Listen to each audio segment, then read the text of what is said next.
दोस्तों, क्या हाल है? बढ़िया। चलिए, बहुत बढ़िया रहना चाहिए। आज जो है हम लोग क्लास 10th का बायोलॉजी स्टार्ट कर रहे हैं। चैप्टर नंबर 5 एनसीईआरटी के हिसाब से इसका नाम है जय प्रक्रम, ठीक है। और भारतीय भवन के हिसाब से चैप्टर नंबर 1 है, हम लोग मनुष्य में पोषण देखेंगे, ठीक है। तो हम लोग जो है आज स्टार्ट करते हैं क्या, मनुष्य में पोषण, ठीक है। चलिए, क्लास 10th बायोलॉजी है जय प्रक्रम, ठीक है। चलिए, सबसे पहले हम जान लेते हैं जय प्रक्रम के बारे में। क्या है? जीव विज्ञान के बारे में जानते हैं। जीव विज्ञान क्या है? जीव विज्ञान के जनक कौन है? पहले तो जीव विज्ञान के बारे में जानेंगे। तो जो बायोलॉजी है, बायोलॉजी का जनक जो है अरिस्टोटल है। कौन है? अरिस्टोटल है। कौन है? अरिस्टोटल, जिसको हिंदी में अरस्तु कहते हैं, ठीक है। जीव विज्ञान को जो है 2 भागों में बांटा गया है। कितने भागों में बांटा गया है? 2 भागों में बांटा गया। पहला है जंतु विज्ञान, जिसको क्या कहते हैं? जूलॉजी कहते हैं। क्या कहते हैं? जूलॉजी कहते हैं, ठीक है। और दूसरा है वनस्पति विज्ञान, जिसको क्या कहते हैं? बोटनी कहते हैं। क्या कहते हैं? बोटनी कहते हैं। बहुत बढ़िया, ठीक है। जंतु विज्ञान के जो जनक हैं वो है आपके अरस्तु साहब ही है, अरिस्टोटल साहब ही है, ठीक है। और जो वनस्पति विज्ञान है, वनस्पति विज्ञान के जो जनक है वो है थियोफ्रेस्टस। क्या नाम है उनका? थियोफ्रेस्टस। क्या नाम है? थियोफ्रेस्टस। क्या नाम है? थियोफ्रेस्टस, ठीक है। जंतु विज्ञान के जनक कौन है? अरस्तु। और वनस्पति विज्ञान के थियोफ्रेस्टस, ठीक है। चलिए, अब आगे जानते हैं सजीव में व निर्जीव में हम लोग अंतर कैसे करते हैं। सजीव और निर्जीव में अंतर कैसे करते हैं? तो सजीव में और निर्जीव में जो है अंतर करने के 2 विधि है, 2 प्रकार है। कौन कौन? पहला जो विधि है वो सामान्य दृष्टिकोण है, ठीक है। और दूसरा है वैज्ञानिक दृष्टिकोण। सबसे पहले हम लोग देखते हैं सामान्य दृष्टिकोण से, ठीक है। सामान्य दृष्टिकोण से क्या है? दृश्य गतियाँ जो हम देख सकते हैं। दृश्य गतियाँ मतलब जो गति हम देख सकते हैं, ठीक है। जैसे गतिशील बिल्ली का चलना, जैसे क्या? बिल्ली का चलना, मनुष्य का दौड़ना, शरीर के अंगों का हिलना, है ना, शरीर हिलता रहता है। गाय का जुगाली करना, गाय जब खाता रहता है तो देखते होइएगा वो जो है जुगाली करता है, उसको गांव घर में क्या करते हैं? पचवाई करता है, खाना खाने के बाद ऐसे करता रहता है ना।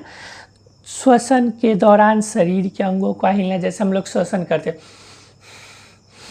शरीर का अंग हिल रहा है ना। तो यह सब क्या है? यह सब हम देख रहे हैं, है ना। तो यह क्या हो? देख रहे हैं, इसीलिए यह हो गया दृश्य गतियाँ। कौन सी गतियाँ? दृश्य गतियाँ, ठीक है।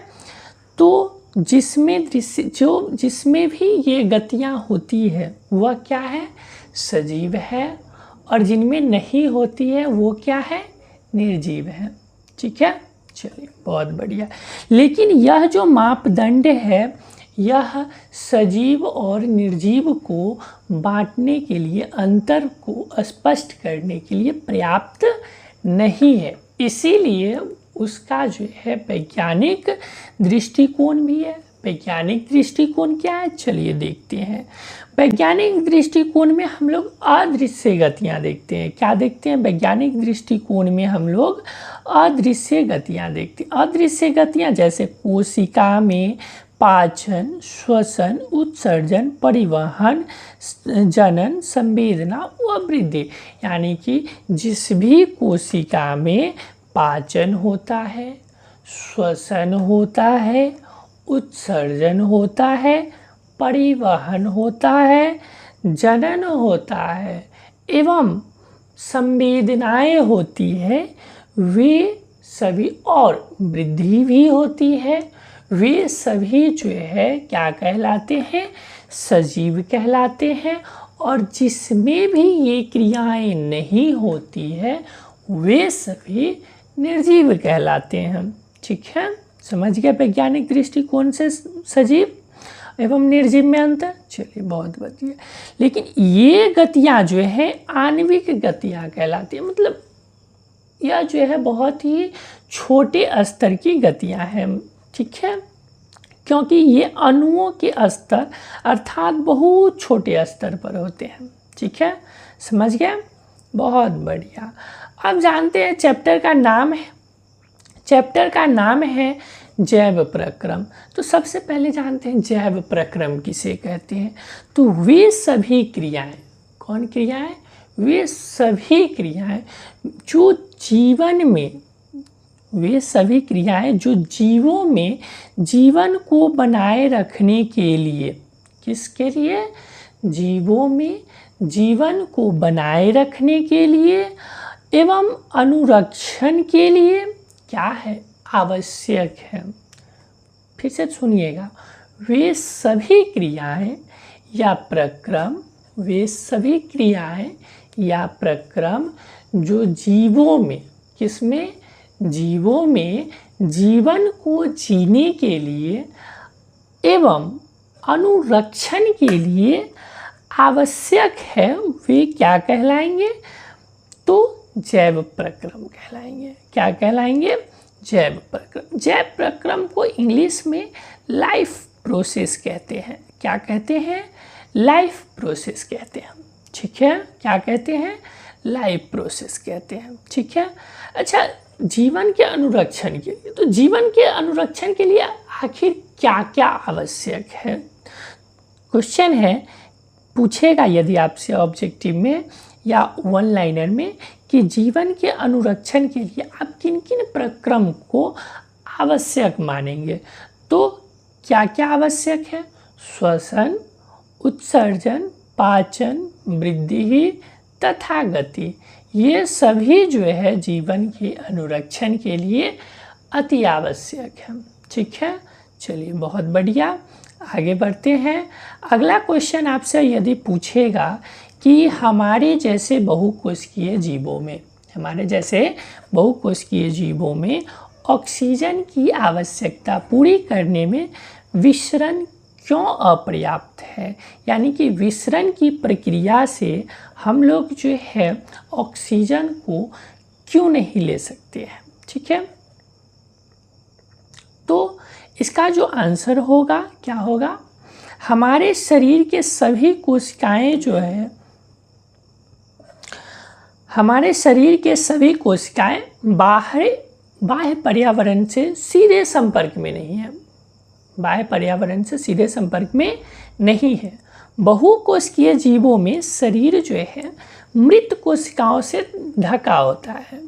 जो बहुकोशिकीय यानी कि हम लोग हैं, तो हम लोग का जो शरीर है, ठीक है, तो इसका जो बाहरी कोशिका है वह कोशिका मृत कोशिका होती है, ठीक है। वायु से भरे अंतरकोशिकीय रिक्त स्थान अनुपस्थित होते हैं। वायु से भरे जो अंतरकोशिकीय रिक्त स्थान होती है ना, वह क्या होती है, अनुपस्थित होती है, ठीक है।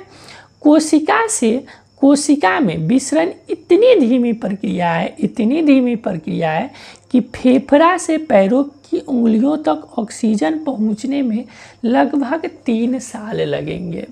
यानी कि यह जो विसरण की प्रक्रिया है, इसमें जब हम श्वास लिए, ऑक्सीजन लिए, ठीक है, और फेफड़ा से पैर तक पहुंचने में इसको 3 साल लग जाएंगे।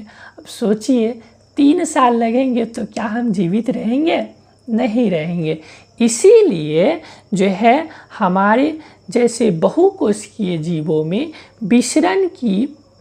विसरण प्रक्रिया द्वारा जो है ऑक्सीजन को प्राप्त करना अपर्याप्त है, मतलब हम लोग विसरण प्रक्रिया द्वारा नहीं कर सकते हैं, ठीक है। चलिए बहुत बढ़िया बात है, आगे देखते हैं। अगला क्वेश्चन यदि आपसे पूछेगा कि किसी जीव द्वारा किन किन कच्ची सामग्रियों का उपयोग किया जाता है, किसी जीव द्वारा किन किन कच्ची सामग्रियों का उपयोग किया जाता है, तो भोजन में ऊर्जा के स्रोत के रूप में, भोजन जो है ऊर्जा के स्रोत के रूप में, ऑक्सीजन जो है भोजन से ऊर्जा प्राप्त करने के लिए, भोजन हम क्या कहें, खाना खाएं, चावल दाल रोटी, है ना, तो उससे जो है ऊर्जा का स्रोत है, वह क्या है, भोजन ऊर्जा का स्रोत है, ठीक है। उसमें कार्बोहाइड्रेट, मिनरल्स, वसा, विटामिन सब कुछ भोजन में है, ठीक है। लेकिन उस भोजन से ऊर्जा प्राप्त करने के लिए हमें ऑक्सीजन की आवश्यकता होती है। आगे आने वाले चैप्टर में हम बताएंगे कि कैसे जो है ऑक्सीजन से हमें ऊर्जा प्राप्त होता है, ठीक है। जल क्यों, पाचन में व कई अन्य प्रक्रियाओं में सहायक होते हैं। जल जो है पाचन में और कई भी अन्य क्रियाएं होती हैं जिनमें क्या होती है, आवश्यक होती है। तो जो जीव को किन किन कच्ची सामग्री, भोजन, ऑक्सीजन एवं जल, ठीक है। चलिए, सबसे पहला जो चैप्टर है हम लोग का, उसका नाम है जैव प्रक्रम। क्या नाम है, सॉरी, जैव प्रक्रम तो है ही, जैव प्रक्रम में भी उसका जो पहला नाम है किसके हिसाब से, भारती भवन के हिसाब से, उसका नाम है पोषण, मनुष्यों में पोषण, ठीक है। तो सबसे पहले हम लोग पोषण के बारे में जानते हैं। पोषण यानी कि इंग्लिश में इसको न्यूट्रिशन कहते हैं, ठीक है। स्वास्थ्य और विकास के लिए आवश्यक भोजन प्रदान करना या ग्रहण करने की प्रक्रिया को क्या कहते हैं, पोषण कहते हैं। यानी कि हमें क्या रहने के लिए, स्वस्थ रहने के लिए और हमारे शरीर को विकास करने के लिए, स्वस्थ रहने के लिए और हमारे शरीर के विकास करने के लिए कि जो आवश्यक भोजन को हम लोग ग्रहण करते हैं, ठीक है, मतलब भोजन करते हैं, वही प्रक्रिया जो है क्या कहलाता है, पोषण कहलाता है, ठीक है। आगे देखते हैं, आगे है पोषक तत्व। आखिर वो पोषक तत्व कौन कौन हैं, तो वे महत्वपूर्ण घटक जो जीवों में ऊर्जा व कार्य करने के लिए अति आवश्यक है, पोषक तत्व कहलाते हैं। पोषक तत्व कौन कहलाते हैं, जो हमको जो जीवों में ऊर्जा के लिए अति आवश्यक है, वही क्या कहलाएगा, पोषक तत्व कहलाएगा। कौन कौन आवश्यक है, तो कार्बोहाइड्रेट, प्रोटीन, विटामिन, जल, खनिज लवण, यह सभी जो है ऊर्जा व कार्य करने के लिए बहुत ही आवश्यक है। ग्लूकोज में हम लोग कार्बोहाइड्रेट में ग्लूकोज, शर्करा, आलू, जल जो है लेते हैं, दाल, प्रोटीन में जो है दाल लेते हैं, दूध लेते हैं, दूध की पनीर लेते हैं, है ना। विटामिन ए, बी, डी, सी, ई के, ये सभी विटामिन हो गए। जल, खनिज लवण, कैल्शियम, फास्फोरस, आयरन और हरी सब्जियां से हम लोग क्या लेते हैं, जल और खनिज लवण लेते हैं, ठीक है। आगे बढ़ते हैं, आगे है पोषण के प्रकार। क्या है, पोषण के प्रकार या टाइप्स ऑफ न्यूट्रिशन, पोषण की विधियां या मोड ऑफ न्यूट्रिशन। पोषण दो प्रकार की या दो विधियां होती है पोषण की। आपसे क्वेश्चन पूछेगा कि पोषण के प्रकार बताइए, टाइप्स ऑफ न्यूट्रिशन, या पोषण की विधियां बताइए, मोड ऑफ न्यूट्रिशन, तो आपका आंसर एक ही होगा, ठीक है। चलिए आगे बढ़ते हैं। आगे क्या है कि जो पेड़ पौधों की पत्तियों पर बहुत सारे छोटे छोटे छिद्र होते हैं। क्या होते हैं, पेड़ पौधा की जो पत्तियां होती है उस पर बहुत सारे छोटे छोटे छिद्र होते हैं, जिनसे गैसों तथा ऑक्सीजन व कार्बन डाइऑक्साइड का आदान प्रदान होता है। जैसे कि हम लोग जो है क्या करते हैं, सांस लेते हैं, किसके माध्यम से, नाक के माध्यम से। यहाँ कुछ ना कुछ छिद्र है जिसके माध्यम से क्या होता है, ऑक्सीजन अंदर जाता है ना, और कार्बन डाइऑक्साइड बाहर निकलता है ना। तो उसी प्रकार से जो पेड़ पौधा होते हैं, उस पेड़ पौधा की जो पत्तियां होती है, उस पत्तियों पर बहुत सारे छोटे छोटे छोटे छोटे छिद्र होते हैं, ठीक है। उस छिद्र पर जो है, उसी छिद्र के माध्यम से जो है क्या होता है, गैसों तथा ऑक्सीजन व कार्बन डाइऑक्साइड का क्या होता है, आदान प्रदान, मतलब कि बाहर लेता है, देता है और लेता है, ठीक है। एवं जल का वाष्पीकरण भी होता है।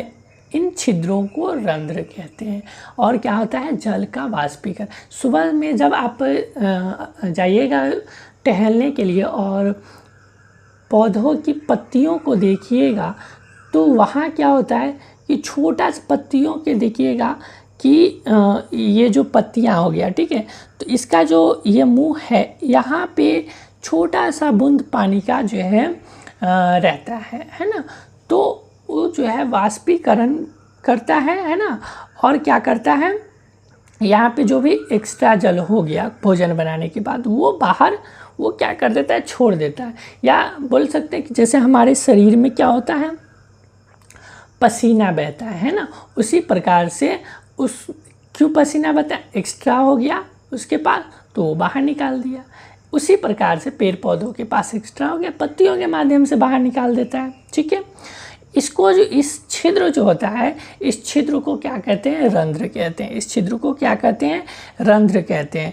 जब प्रकाश संश्लेषण के लिए पौधों को कार्बन डाइऑक्साइड की आवश्यकता नहीं होती है, जब प्रकाश संश्लेषण के लिए जो है पौधों को क्या होता है, कार्बन डाइऑक्साइड की आवश्यकता नहीं होती है, तो वह इन छिद्रों द्वारा कोशिकाओं की सहायता से बंद कर लेता है। जब उसको आवश्यकता नहीं होती है तो क्या कर लेता है, उस छिद्र को बंद कर लेता है। देखिए ये वही जो है छिद्र है, यह खुला हुआ रंध्र है, ठीक है।